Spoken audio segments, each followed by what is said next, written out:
Hello creeps! Anda here! And October is over. Wah wah wah. Until next year. But that's okay, we still have some fun videos coming up. But today we have our reading wrap up for October, and I read some great books. I don't know if it's one of two things. Either one, I'm feeling better, so I'm just enjoying what I'm reading more, or two, I just have read the best horror books ever in the past month or two, so I'm not sure which one it is, but I'm stoked either way. So let's just jump in. Some of these I already talked about last month when I was recommending books to read around Halloween, but they're still good to read in November, any time of year, you know? It's this one especially, it doesn't like revolve around Halloween. But this is The Bewitching by Silvia Moreno Garcia. This one I really enjoyed. I really liked it. I really like her writing style. It's about this woman who is studying horror literature. She's trying to write her thesis or whatever on this other writer that used to go to the same school, and she ended up writing a book about how her roommate disappeared when she was going to the college. Minerva is trying to get more information on the writer and what happened when that girl disappeared in the past to try to, you know, make her thesis a little bit better, more interesting, so it's not what everybody already knows and kind of the lore of the town, but she wants to dig a little bit deeper.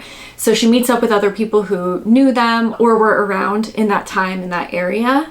And as she's going through and learning these things, she keeps remembering stories that her grandmother told her about her childhood, about how witches really do exist. And so she starts thinking that there was some witch that followed her grandmother and some witchy weird stuff that was going on with this writer that she's writing about, and it feels like something's coming after her. So you have kind of three different timelines. I really enjoyed the variety and the juxtaposition of each of the timelines, but you still have this timeless witch that kind of keeps up in each of the generations. So it's pretty cool. My favorite was the grandmother's timeline. That was my favorite. I I honestly could have read a whole book just on that timeline.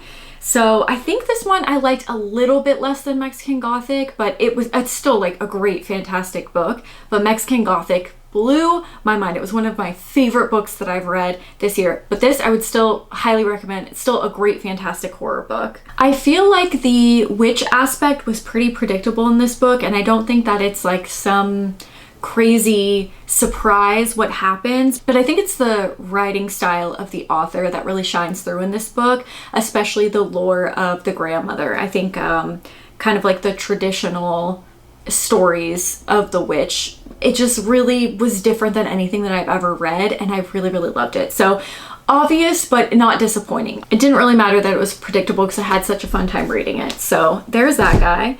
The next one that I read, this one kind of does all revolve around Halloween, so I don't know if you're the type of person that only wants to read Halloween books around Halloween. Maybe this one won't be good for you, but I really enjoyed this one. This is No Rest for the Wicked by Rachel Louise Adams. I had a blast. First of all, I just picked it up because the cover had cats on it. That's it. That was my only reason why I got this book. I hadn't heard anybody talk about it. No one recommended it to me. I just saw it and I said, cute, cats, cool title. I'm gonna read it. I'm so glad that I did.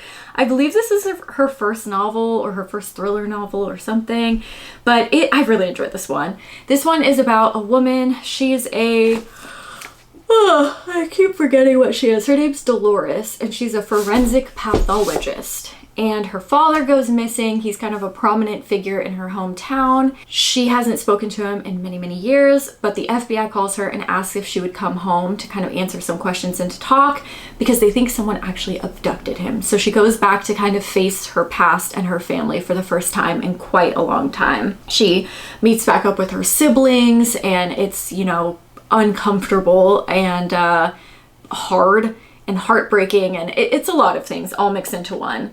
So she goes and she ends up actually helping out on the case, which the writer even says, you know, obviously this wouldn't happen. You have to have some sort of suspension of disbelief when you're going into it. But it wasn't even, I don't know, I'm not a forensic pathologist, so it wasn't even anything I was thinking about. I mean, I was like, this probably wouldn't happen, but I really enjoyed it. I did not, that didn't bother me at all, but maybe you might have to have a little suspension of disbelief, maybe not look too hard into things. So it's about this town, her hometown. They're obsessed with Halloween, and these accidents seem to have happened in the history of the town. And so they use that to draw tourists in because all those incidents happen on Halloween. So they have like a haunted house with all of the deaths that have occurred in the town on Halloween. And they have like a big old party and stuff. There's a bunch of stray cats that are running amok in the town too.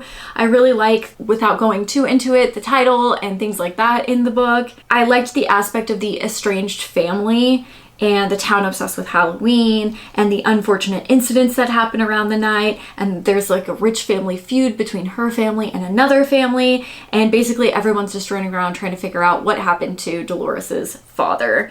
But then also you have her, like I said, kind of coming to her own terms, facing her past, facing her demons as well, returning to her childhood home. A haunted past and a kidnapped map? Man, I think I meant. I would also say probably skip this one if you're sensitive to essay. Sometimes with books where essays involved, it's just a small part of this book, but this one it is kind of brought up continuously. So if you're very sensitive to stuff like that, maybe avoid this one. It's kind of throughout the whole story. But I really liked the writing, I liked the story, I liked the title, and I liked everything about this. I thought this was fun. And I'm really excited to read what else this writer has in store. Next up, I read Ask for Andrea. This is by Noelle W. I don't know how to pronounce this. IHLI. I'm not sure. But guys, I gotta be so honest with you. I think I'm just a hater of thriller books. I think I'm a hater because I understand why people like this book and I get it. And it wasn't for me. It was fine. It's about 3 dead girls. They get murdered by the same killer. They each experience death differently. They each react to death differently. And they each learn new things in death differently from each other. You start out with like 3 pretty distinct characters. And one character, like for example, will stay with her body while the other character follows the killer, while the other character visits her family. So they're like pretty distinct, you know, and you get a tiny bit of their background, but not like a crazy amount. And you're going through and just seeing this killer and what he does to women and how he's an awful person, but then that he goes home at the end of the day to his family. And these girls are trying to interfere and to get him caught, but they don't really have too much influence on the real world. I liked the concept. It's a cool concept, right? It sounds great. And I liked that they all found out different things or did different things in death. Like I thought that was pretty unique. What I disliked about it was that the second the 3 girls come together, they merge into one character. And maybe that was the intention of the writer, but it seemed weird because throughout the first half of the book, they have such distinct personalities and you know the girls individually, and then they come together and I just lost track of them. Even the title names are the names of the girls, so it shouldn't have been that hard. I could have just like tapped back a few pages and found out which girl it was, but they had no distinct personalities once they got together. And like I said, maybe that was the point of the writer, maybe it was the intention to be like, you know, this could be anyone kind of thing, so you put your place, so you put yourself in the girl's place. But to me, it just felt like, I don't know. I'm like, then why am I reading so many different perspectives if they're all the same person?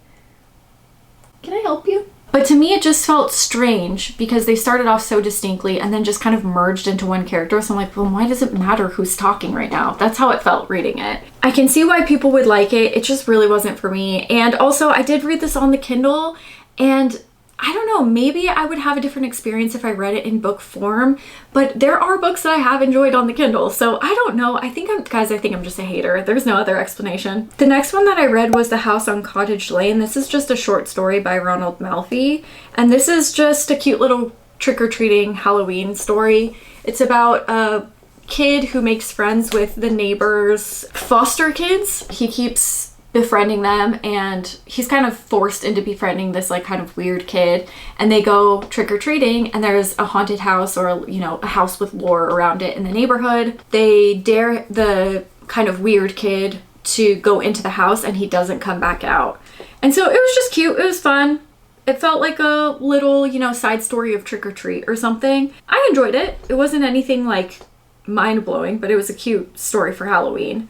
The next one that I read I also talked about was this Keith Rawson Coffin Moon. Guys, this book was so good. This book was so good. This is about, oh gosh, there's already cat hair everywhere. This is about a man who has a run-in with a vampire. He and his wife adopt his wife's niece because her sister ended up going to jail. And so they're like trying to figure out the whole parenting thing. And on top of that, he has a run-in with a vampire. He's trying to stay sober. He's he's a military vet. So there's a lot of aspects to his character. Man, this one had such phenomenal storytelling. And it's about grief, but also revenge.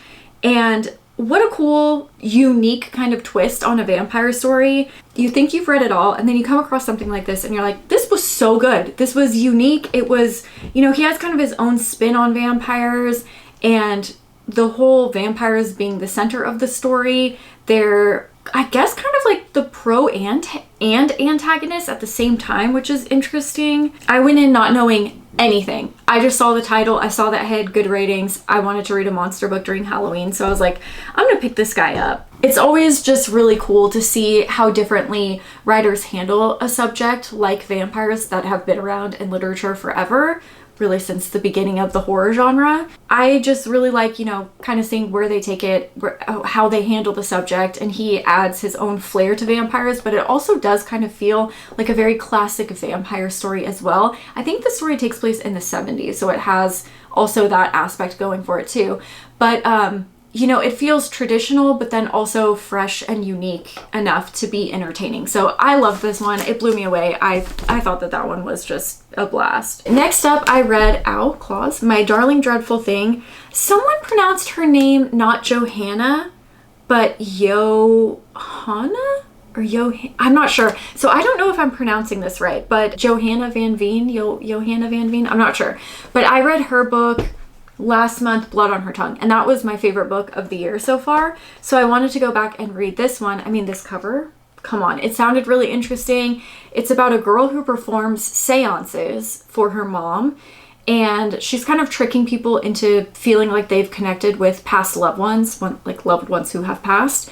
But she also does see this one ghost that she's very friendly with. That's kind of like her, she calls her helpmeet, like kind of her soulmate, but like, a dead girl. It's a very interesting concept for a book. So one girl that comes to her seance figures out that she's the real deal, that she can actually see ghosts. So she asks her to come and live with her in her manor with her. You also have aspects of doctor and patients throughout the story. So you figure out kind of what's going on before it actually plays out in the book. Let me make sure I'm not giving anything away. Oh yeah, it doesn't really say anything, so I guess I won't say that.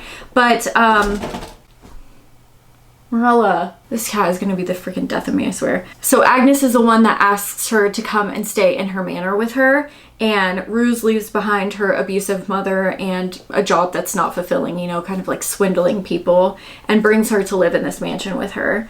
I really love the writing. I love the concept. I did enjoy this story. It definitely felt like a step to Blood on Her Tongue, but it didn't feel as high stakes as that one did. And I think it's because of those doctor-patient conversations. You know what happens before it plays out in the story. So it almost feels like there's no big climax of the story. It's almost like building, and then it lets you know what happens, and then it kind of builds, and then you already know what happens before going into it. So it definitely felt less high stakes to me. There's a murder, who was murdered, who did the murder. You kind of know everything before it plays out. To me, though, this book was about how our experiences with others shape the way that we love, and I thought that was really cool, and I did really enjoy this story, but I definitely preferred Blood on Her Tongue more. Like this says, must love be suffering? How else does one show the strength and sincerity of one's love if not through suffering and sacrifice?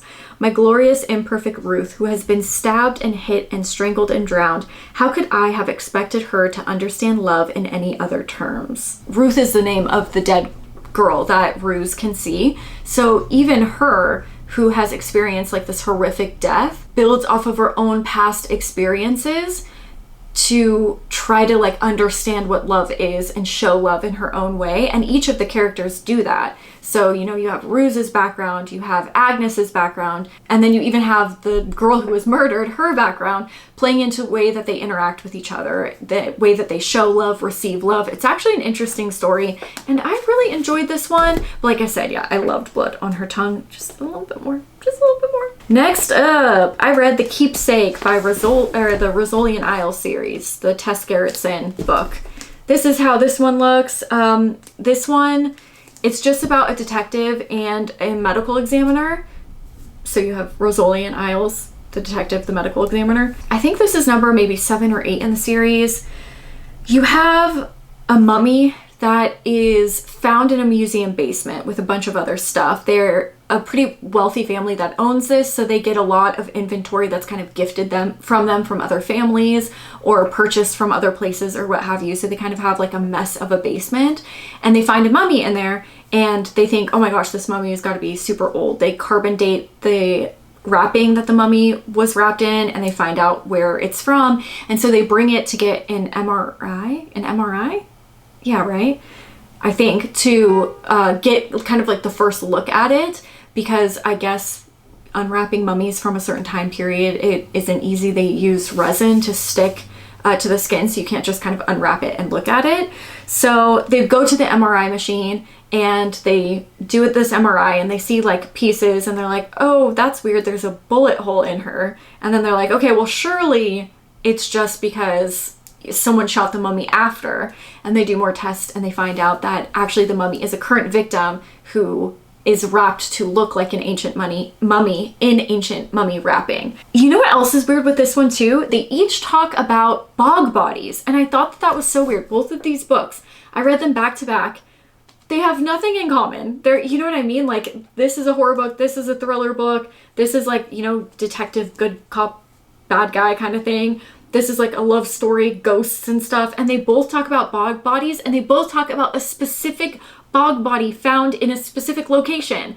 And it's just so random when stuff like that happens. I'm like, of all the books I could have chosen to read back to back, does that ever happen to you guys? Or if there's like one phrase or one sentence or one theory or whatever in multiple books that you read back to back, you're like, is any of this real? It just freaks me out. I'm like, how did that happen? You know, it's not like this is a Halloween book. It's not like it's a monster book, you know, it's about mummies, but in a much different way than a monster Halloween book would deal with mummies.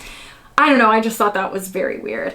But yeah, I said, what are the odds? So strange. But I did like this one. It was basically this killer, and he knows a lot about archaeology, and he takes his victims and manipulates them in ways that they were saved in ancient times. So like shrunken heads and mummies, and it's cool. That part's really cool. What I will say is that I think I actually liked this one a bit less, definitely, than the one that I read right before it. That one was just really intricate. It had so many moving parts, and typically there's a lot beneath the surface. Like sometimes the theme is like rebirth, or sometimes the theme is good versus evil, or, you know, stuff like that. This one, it didn't really have, to me at least, this underlying theme. It was much more about the preservation of these bodies than it had like a full arching theme throughout the whole story. And so I did enjoy it. It's still, you know, a Rosolian Isle books. I still love these books, but it wasn't as good as I feel like the other books from her have been, at least, or maybe I'm just comparing it to the very last one, because that one was so good, and this one I liked, but it didn't blow my mind, you know what I mean? Next, I read My Cozy Mystery, Spooky Spice Cake Curse. You know how it is. Lottie Lemon finds a killer, and she finds a body, and she solves the murder. This one I really did like, though, because a lot of the times the Halloween ones, you know, they take place on Halloween, or, you know, a chapter will be on Halloween or whatever. This one, the whole book was about Halloween, and it was like, you know, spooky manners and lightning and headless horsemen and ghosts, and it was so cool. It was definitely just surrounded in Halloween. So I really liked that part of the book. I just love going to Honey Hollow, so you know I like those books. Next, I read Intensity by Dean Koontz. This one was our book club one. This one was fine.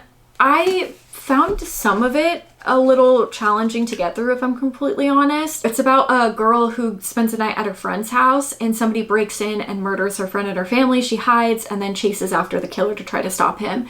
So it's a pretty like straightforward book, but there's a lot about the main girl's past and kind of like psychology and how she ends up how she is and how she analyzes the killer and how the killer doesn't fit into this like perfect textbook definition of a killer. I did like him. He's not this like socially awkward, rage-filled creature a lot of the time, like how we see portrayed in a lot of horror books. He's just a normal guy. He's handsome. He has a job, a career, and a house. And he's not normal, but he is perceived to be normal from the outside. And I liked that he wasn't kind of this sensationalized killer. He was just sort of this normal guy, you know, like the way killers are in real life. So there are parts that I liked about this. I really liked the character development of the girl, but there were definitely there's a lot of downtime in these 400 pages. There's a lot of kind of like sitting in the back of a car for 50 pages and not really doing anything. So if you're looking for action-packed, this might not be for you. However, if you grew up with Dean Koontz books, then I understand why you like this one. But that one just wasn't really for me. And then the very last thing that I read was The Legend of Sleepy Hollow by Washington Irving. And this was the first time that I read it. And I don't think that I've seen any that I can think of interpretation of what the Headless Horseman was. I mean, maybe I've seen like clips from movies or things like that, but I don't think I ever knew the full story of what it actually was. And maybe it's changed and tweaked from the original, but I was really surprised when I read the original story. Not at all what I expected. It's about a man who's a teacher, and instead of having a house, he goes and stays with the children that he teaches, his students' families, for a week at a time. But he likes staying with the ones that have hot moms or hot older sisters. Like, he's kind of pervy. And he's kind of strict, but I guess respected. And so anyway, he sees this hot girl and he's like, ooh, I want to date that girl. But she's already kind of dating some guy. But he's like, oh, I'm definitely going to date her. And so the other guy is kind of irritated that he's courting his girlfriend. And the town gets together and they tell spooky stories. And that guy tells the story of this Headless Horseman who at a specific time will ride through a specific area. He's someone who passed away in war and he's trying to get to the church before sunrise. And so if you cross this bridge, he won't get to you. And then you have Ichabod, the teacher, the main character. He tries to court the girl. The girl turns him down and he's like all irritated. I guess what I'm trying to say is it's less about Halloween than it is just two guys courting a girl and fighting over her. I mean, that's kind of the basis of the story. And it's so weird that it has turned into this like Halloween sensation where everyone knows what it is. And it really doesn't have anything to do with Halloween. I mean, it's definitely a fall story and there's a mention of a pumpkin in it and, you know, apple orchards, and the town does sit around and tell spooky stories. So it's a good one to read in fall. I'm not saying that it's not, but not at all what I expected. So anyway, now I know the original story, so that's cool. Kind of curious to watch a movie and see if it's anything like the story or if they totally change it to make it more like Halloween or something. Yeah, that's what I read this month. Let me know what you guys read in October. My favorite book, 100%, was Coffin Moon. This was my favorite of the month for sure. I'm pretty sure Intensity by Dean Koontz was my least favorite read. Sorry, don't sue me. I'm not saying it's a bad book. It was well written. It just wasn't, it didn't keep my attention. And also I do think too, if I read it in a different month, that I probably would have liked it a little bit more. But I didn't like that I had to stop reading these monster books in October and read this Dean Koontz thriller book. So I kind of already went into it kind of like grumbling, you know, so that probably played a part in it as well. But anyway, those are the books that I read this month. Let me know what you guys read, what your favorite book was. Hopefully you guys had a wonderful October and hopefully you guys got some good spooky reading in. And otherwise I will see you soon with other horror videos. And you know, Christmas is coming up and we'll do some more reading vlogs. I want to get back into reading some extreme horror and just different sort of videos. So I will see you soon and thank you so much for watching. Bye!